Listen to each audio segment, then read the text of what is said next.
বিসমিল্লাহির রহমানির রহিম। অ্যাকচুয়ালি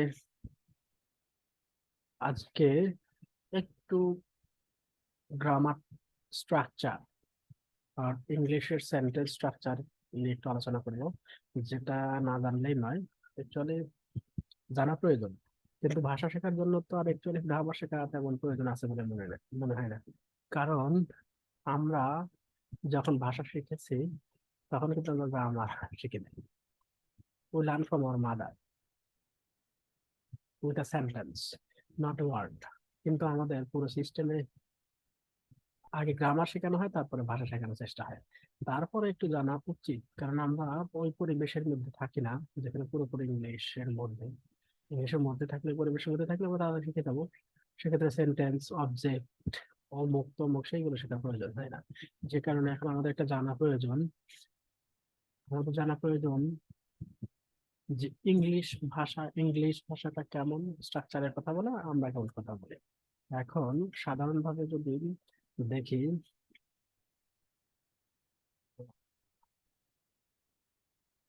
সাধারণভাবে যদি দেখি, যে আমি যাই, এটার মধ্যে কোনো তফাৎ নেই ইংলিশে। আর যদি বলি বাংলায় যে আমি আমি বাজার আমি বাজারে যাই, ব্যাপারটা হচ্ছে যখন অবজেক্ট আসছে তখন সাবজেক্টের পর বসছে। আর ইংলিশে এই কথাটাই যদি বলি, কি বলতেছে? আই কি বলছে? আই আই গো টু বাজার। সোজা হিসাবটা বললাম। তার মানে হচ্ছে ইংলিশ সেন্টেন্সে যদি অবজেক্ট থাকে, যে বাজার কোথায়, স্থান, প্লেস, অ্যাডভার্ব যাই হোক, সেটা শেষে আসে বা যেখানে বসে বসে, কিন্তু মূল জায়গাটা হচ্ছে সাবজেক্টের পরে ভার্ব বসে, তারপরে অবজেক্ট বসে। এটাই হলো ঘটনা। এটা একটা ইম্পর্টেন্ট বিষয়। তো আমাদের এগুলো জানার প্রয়োজন নেই। আমাদের প্রয়োজন, সবচেয়ে বেশি প্রয়োজন হচ্ছে, সেটা হলো স্ট্রাকচার অনুযায়ী যত খুশি বলা। এই বলতে গেলে দুই তিনটা বিষয়ের চলে আসে। সেটা হচ্ছে হচ্ছে টেন্স, একটা হচ্ছে আসতেছে হলো টেন্স। এটা সবচেয়ে ইম্পর্টেন্ট অনেক কিছু। টেন্স কি বলতেছে?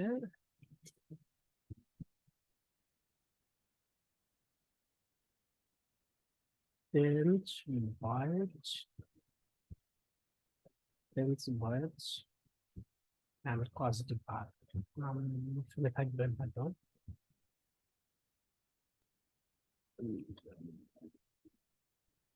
পজিটিভ ভার্ব এটা হলে মোটামুটি ইংলিশ কথা বলা যাবে। ইংলিশ কথা বলতে সময় লাগে না, কিন্তু এই জিনিসটা আমাদের লাগবেই। টেন্স দিয়ে সবাই এখন হলো আমরা টেন্স, আজকে সেই টেন্সটাই দূর করবো। টেন্স মানে টেনশন, টেন্স মানে আরো অনেক কিছু। তো আমি সেইগুলো একটু দেখবো, আজকে ব্যাখ্যা করবো এটা। যেটা 30 মিনিটে দেখা যায় শেষ করা যায় কিনা। অলরেডি 2 মিনিট আমি আলোচনা করে শেষ করলাম, মনোযোগ দিয়ে শুনবেন। অবশ্যই 30 মিনিটের মধ্যে শেষ হয়ে যাবে। কিন্তু 12 বছরের জিনিস যদি 30 মিনিটে শেষ করা যায় না। হ্যাঁ হ্যাঁ, ক্লাস 1 থেকে 12 পর্যন্ত অনেকে গেছে, অনার্সে পরে কিন্তু টেন্স করবে না। এটা কি জিনিস, সেটা তাকে বুঝতে হবে। তো যাই হোক, আমি শুরু করি। টেন্স হলো, এটার অর্থ আছে টেন্স, টেনশন, টেন্স। আপনি টেন্স নেন না, আপনি টেনশন নিয়ে নেন, এই চিন্তা। তো ব্যাপারটা হচ্ছে, আর যে ইংরেজি ব্যাকরণের শব্দটা দেওয়া আছে, এটা হচ্ছে সময়, টাইম, কাল। টেন্স মানে সময়, কাল। টাইম দেওয়া আছে, ইংলিশে হলো টেন্স হচ্ছে টাইম। তাহলে টাইমটা কি?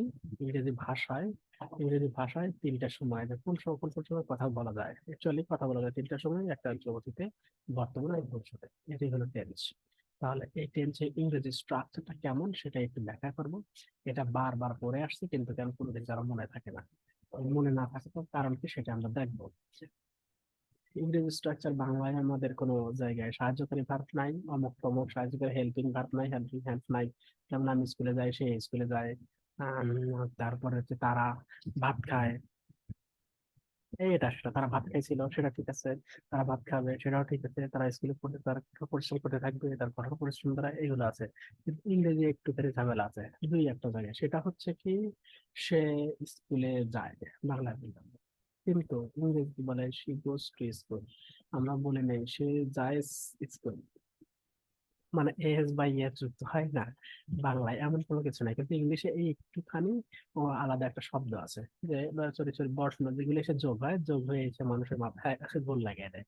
তো সেটার একমাত্র উত্তরের উপায় হচ্ছে বারবার বলা, he goes to school, he goes to school, এগুলো বুঝতে হবে। তারপরে Karim goes to school, Karim goes to market, এগুলো Karim reads the book everyday. যাই হোক, এইগুলো আমরা দেখবো। তো ইংলিশে ইংলিশে যখন আমরা সেন্টেন্স মেকিং করি বা লিখি, তখন দুই তিনটা জিনিস জিনিস দেখতেই হবে। সেটা হচ্ছে সাহায্যকারী ভাব। সাহায্যকারী বাংলায় যেটা নাই, বাংলা সাহায্যকারী ভাব বলে নাই কিছু নেই। ইংলিশে এই সাহায্যকারী ভাবটা আছে। সাধারণত বলে দেয় আই অ্যাম, ইজ, ই, ইজ, দে আর, এগুলো বারবার বলতে হবে, না হলে কখনোই এগুলো ঠিক করতে পারবে না। তো ওই, আর যদিও আলাদা কিছু টেকনিক আছে, যে টেকনিকটা হলো ক্লাস 2-3 এর জন্য বা ক্লাস 8-9 এর জন্য। আপনারা যেহেতু অ্যাডাল্ট, সে কারণে হচ্ছে এই বিষয়গুলো একটুখানি করে ফেলবেন। I am, he is, they are, we are, কার সাথে কি আছে? এই এম, ইজ, আর, এই তিনটে হলো প্রেজেন্ট ফর্ম আছে।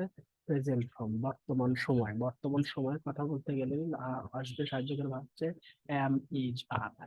আর এটা যদি পাস্টে বলি, এই সাবজেক্ট একই থাকবে। যদি পাস্টে বলি, past equal to ball, past, past কি বলবে, দুইটা শব্দ, ওয়াজ, ওয়াজ, ওয়ার, এই দুইটা পাস্ট হবে। ওকে, তাহলে আমরা টেন্স যদি শিখি সহজ ভাবে, সেটা হচ্ছে নাম্বার 1, প্রেজেন্ট ইনডিফিনাইট টেন্স। এটা ব্যাখ্যা একটু বড় আকারে, সেই জন্য আমরা নেক্সট স্টেপে চলে যাচ্ছি। নাম্বার 2 নাম্বার টেন্সে, টেন্স যেটা হচ্ছে কন্টিনিউয়াস। কন্টিনিউয়াস শব্দের হচ্ছে রানিং, রিল্যান্টলেস অনবরত, চলছেই। এটা হচ্ছে আরেকটা বলতে পারছি রানিং, কন্টিনিউয়াস, রানিং, রিল্যান্টলেস। এই একটা বিষয়। এই ঘটনাগুলো আমরা যদি দেখি, ফ্যান চলছে, তারা বল খেলছে, এশিয়া কাপ চলছে, এই যে রানিং শব্দটা, এটা যখনই বুঝবেন তখন সেটা একটা tense, running tense, continuous tense. এর সাথে সাহায্যকারী ভার্ব আছে। আর সাহায্যকারী ভার্ব থাকলে সাথে সাথে অবশ্যই ভার্বের সাথে আইএনজি হয়ে যাবে। এটাই ঘটনা। এটা present indefinite tense, present tense হতে পারে, প্রেজেন্ট কন্টিনিউয়াস হতে পারে, পাস্ট কন্টিনিউয়াস হতে পারে, এবং সাথে সেই সাথে ফিউচার কন্টিনিউয়াস হতে পারে। 4 মিনিট অলরেডি গান, 4 মিনিটস অলরেডি গান। তো আমরা যখন দেখবো কন্টিনিউয়াস টেন্স, রানিং টেন্স, রিল্যান্টেস টেন্স, এই টেন্স যখনই দেখবো তারা সাহায্য, সব টেন্সই আছে, দুইটা টেন্স ব্যতীত, দুইটা টেন্স ব্যতীত দুই জায়গায় সাহায্যকারী ভার্ব নাই। তাছাড়া সব জায়গায় দেখা যাচ্ছে যে হম যে সাহায্যকারী ভার্ব আছে, যে দুইটাতে নাই ওটাতে বেশি সেন্টেন্স ইউজ হয়, এগুলোতে ইউজ হয়। তো বেশিরভাগ ওই দিকে ইনডিফিনাইট টেন্স, বর্ণনা, ডেসক্রাইব, যেগুলো এগুলোতে হয়। আর যাই হোক, আমি যেটা সহজভাবে একটু বলতে চাচ্ছি যে কন্টিনিউয়াস টেন্স হলো, যদি টেন্স আমরা দেখি, রানিং টেন্স যেটাই কন্টিনিউয়াস, মানে যেটাই চলছে, রানিং চলছে, সেইটাই হচ্ছে কন্টিনিউয়াস। হ্যাঁ, এই কথাটা সবাইকেই বুঝতে হবে। যদি না বুঝেন তাহলে আর একটা থেরাপি হবে, সেটা আমাদের কমেন্ট বক্সে জানাবেন প্রয়োজনে। আমি অ্যালোপ্যাথিক বলছি, তখন বলতে হোমিওপ্যাথিক। আরো ধীরে ধীরে বোঝানোর একটা কৌশল আছে, সেটা সবার জন্য না, একেবারে যারা জিরো মনে করেন তাদের জন্য। তবে যদি কেউ এই কন্টিনিউসটা বুঝেন তাহলে আর কিছু লাগবে না। Number 1, continuous. কন্টিনিউয়াস কি? relentless time, relentless, or will say that running, running, যেমন আহ, তারা খেলছে, ওকে, সে বাজারে যাচ্ছে, তারপরে ধরেন সে খাচ্ছে, সে ঘুমাচ্ছে। দিস ইজ রানিং টেন্স, সেটা যে কোনো জায়গায় হতে পারে। এখন যেহেতু খাচ্ছে বলতে যে বর্তমান বুঝেছি, তাহলে এটা বর্তমান কন্টিনিউয়াস, এই বর্তমান কন্টিনিউয়াস, প্রেজেন্ট কন্টিনিউয়াস, রানিং। আমরা একে যদি পাস্ট পাস্ট বলি, তাহলে বলবো সে খাচ্ছিল, সে যাচ্ছিল, সে খেলছিল, এই একটা বিষয়, আর কিছু না। এইটা যদি ফিউচারে টার্ন করি তাহলে বলবে তারা খেলতে থাকবে, সে খাইতে থাকবে, সে ঘুমাতে থাকবে। এই হলো কন্টিনিউয়াস। আর কন্টিনিউয়াস টেন্সের আমি যদি বলি, বলছে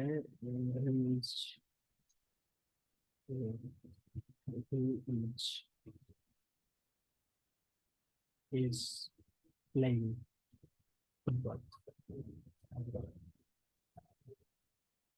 He is playing football.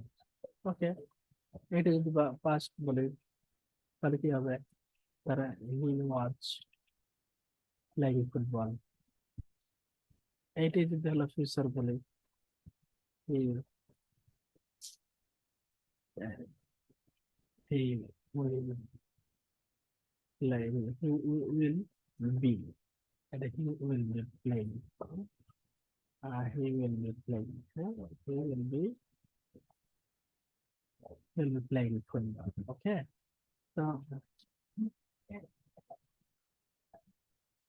এইটাই হলো কন্টিনিউয়াস টেন্স। এখন কারো যদি বুঝতে অসুবিধা হয় আমাকে কমেন্ট বক্সে জানাবেন, তাদের জন্য আমি আর একটা ছোট সময়ে আর একটা ভিডিও করব। আচ্ছা, এটা যদি করতে থাকে পারেন, এটা যদি বুঝেন, তাহলে দেখবেন কয়টা, 1 2 3, আর তিনটে 6টা টেন্স শেষ। আরো তিনটে টেন্স আছে, সেটা হচ্ছে present perfect continuous, past perfect continuous, future perfect continuous, running থাকবে। ওকে, এখন যদি এটাকে বুঝেন, নেগেটিভ করলে হি ইজ নট প্লেইং, তারা খেলছে না, তারা খেলছিল না, তারা খেলতে থাকবে না, এইটুকু খালি নট বসাই দিলেন হয়ে গেল। এটা আশা করি বুঝবেন। এখন পারফেক্ট টেন্স। পারফেক্ট টেন্সে এই সাহায্যকারী ভার্ব কি? সাহায্যকারী ভার্ব হলো হ্যাভ ওয়ার হ্যাভস, এই দুটি, হ্যাভ ওয়ার হ্যাভস। তাহলে আমরা যে পাস্ট ফর্মে যদি দিই, পাস্ট ফর্মে কি আসবে? হ্যাভ, অনলি হ্যাভ, এর মধ্যে আর কিছু নাই। আর ফিউচার কি আসবে? ফিউচারে আসবে হচ্ছে উইল হ্যাভ,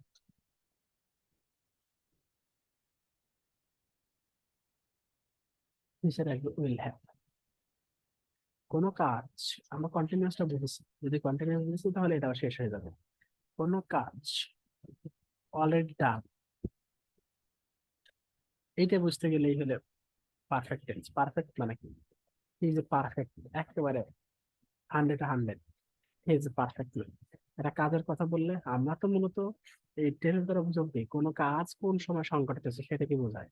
এটাই তো আমি বললাম, কোন কাজ কোন সময় সংঘটিত হচ্ছে, এটা মানে টেন্স। এটা বর্তমান সময়ে হয়েছে, নাকি অনেক সময় হয়েছে, নাকি ভবিষ্যতে হবে, এই ঘটনাটা বোঝানো টেন্স। আমরা যদি দেখি এখন যে পারফেক্ট টেন্স, পারফেক্ট মানে কি এই কাজগুলো শেষ হয়েছে, এইটা মূলত পাঁচটার সাথে একটা কন্ট্রাডিকশন হয় বা এর সিলি ফ্যাক্টর, এটা আমরা পরে দেখবো। কিন্তু আপাতত ধরে নিই হলো পারফেক্ট টেন্স হলো পাস্ট ইন্ডিপেন্ডেন্ট কাছাকাছি হলেও আমি দেখবো হলো কাজটা শেষ হয়েছে ব্যাপার সাথে সাথে। আমি এইমাত্র ক্লাসটা শেষ করলাম, ক্লাসটা শেষ করেছি, ক্লাসটা শেষ করেছে, কি বলতেছে? আমি কাজটা শেষ করেছি, কি বলতেছে? আই হ্যাভ, এটা কিন্তু একটা এই জিনিসটা আবার একটু ভাব দেখতে হবে। যাই হোক, আমরা একটু পরে দেখছি। আমাদের সাহায্যকারী ভার্বের সাথে পাস্ট পার্টিসিপল, এই বিষয়টা একটু দেখতে হবে। পাস্ট পার্টিসিপল আমরা ভার্বের রূপ দেখে কয়টা? তিনটা ভার্বের রূপ, প্রেজেন্ট রূপ, পাস্ট রূপ, পাস্ট পারফেক্ট রূপ, তিনটা। আর একটা আছে, সেটা হচ্ছে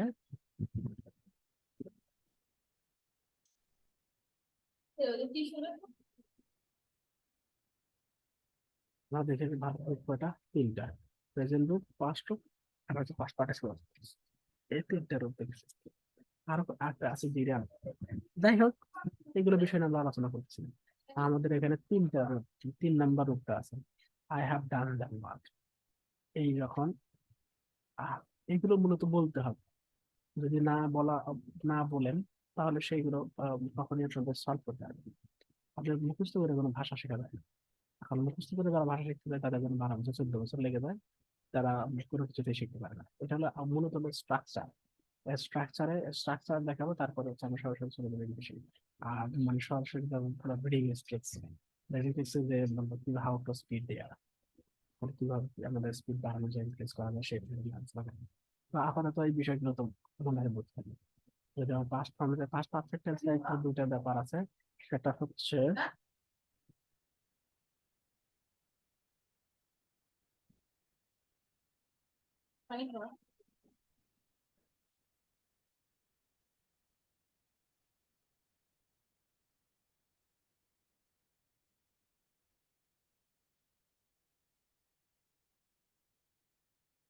হ্যাঁ, পাস্ট পারফেক্টের ব্যাপার আছে, সেটা হচ্ছে দুইটা সেন্টেন্স এক জায়গায় সম্মিলিত থাকে। একটা দিয়েও হয়, মূলত হচ্ছে দুইটা সেন্টেন্স একসাথে, একটা পাস্ট ইনডিফিনিট, একটা পাস্ট পারফেক্ট। পাস্ট পারফেক্টে আমি বিস্তারিত আলোচনা করতে সময় লাগবে। আমার মনে হয় যে এই বিষয়গুলো আপনারা বুঝতে পেরেছেন। যদি বুঝতে অসুবিধা হয় একটু কমেন্ট বক্সে জানান, আবার রেগুলারলি একটু আমি এইটা মডিফাই করবো। পাস্ট পারফেক্ট টেন্স গেল, আমরা যদি দুইটা একটা সেন্টেন্স দেখি, I have done the work. আর এখানে পাস্ট ফর্মে বলতেছে যে আহ, দুইটা কাজ যখন একসাথে হয় সম্মিলিত, যেমন আমি গতকাল ঢাকায় গিয়েছিলাম। আমি গতকাল ঢাকায় গিয়েছিলাম। আমি যখন ঢাকায় গেলাম তখন দেখলাম আরেকজন বই পড়তেছে। এই দুইটা যখন এক জায়গায় হয় তখন পাস্ট পারফেক্ট। এই যে আবার ছোটবেলা থেকে পড়ে আসছে যে ডাক্তার আশীর্বাদ করে রোগীটি মারা গেল। এরকম দুইটা ঘটনা, একটা ডাক্তার আশীর্বাদ করবে, একটা রোগী মারা গেল। আমি ঢাকায় গেলাম তখন আমার একজনের সাথে দেখা হলো। এই দুইটা যখন এক জায়গায় হয় তখন পাস্ট পারফেক্ট টেন্স হয়। একটা সেন্টেন্সও হয়, সেটা রেয়ার, কঠিন, কারণ সেটা পাস্টে ইনডিফিনিট টেন্সে নিয়ে আসে। আবার পাস্ট পারফেক্ট কন্টিনিউসটাও ব্যাপারটা এরকম হয়, একটা সেন্টেন্সও হয় যে সে 2 দিন ধরে পড়াশোনা করতেছিল, পাস্ট পারফেক্ট। 40 ঘন্টা ধরে সে দৌড়াচ্ছিল। হ্যাঁ, এই একটা past indefinite, sorry past perfect continuous tense. আপনারা মিলাবেন আর একটু করে লিখবেন, প্র্যাকটিস করবেন। যদি প্র্যাকটিস না করেন তাহলে ভুলে যাবেন, এটাই স্বাভাবিকভাবে। যদি কোনো বুঝতে অসুবিধা হয় তাহলে আমার একটা অ্যালোপ্যাথিক সিস্টেম আছে, সেইগুলোতে চলে যাবো। আপনার কমেন্ট বক্সে জানাবেন, আশা করি। এখন থাকছে কোনটা? পাস্ট ইনডিফিনিট টেন্স, আপনার আর বিপদ, এই একটা ব্যাপার আছে, এটাতে নাই। আর এই ইজি ব্যাপার। আজকের মতো এটুকুই। আর যদি ভয়েসে যাই তাহলে এটা আর একটু সুন্দরভাবে বলা হবে। আমরা কমেন্ট বক্সে জানাবেন, ইনশাআল্লাহ।